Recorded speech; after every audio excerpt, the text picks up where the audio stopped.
What's up, fellow Grey Mains? Here's how you can get the Serdin Greatsword in Crimson Desert.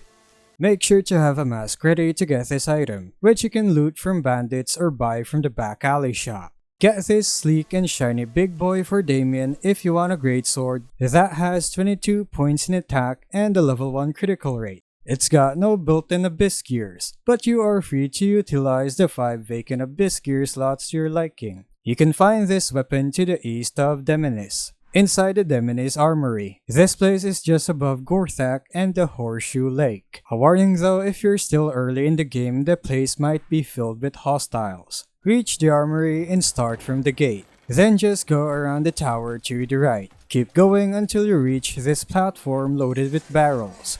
If you're looking at it, turn around to face the tower and you'll see a spot with the chest and the table. You'll see the sword standing nearby. If needed, equip your mask, then just steal the sword. Quickly leave the area after taking it and it's all yours. That's basically it. If you found this video helpful, don't forget to like and subscribe for more Crimson Desert guides. Thanks for tuning in and I'll see you in the next video.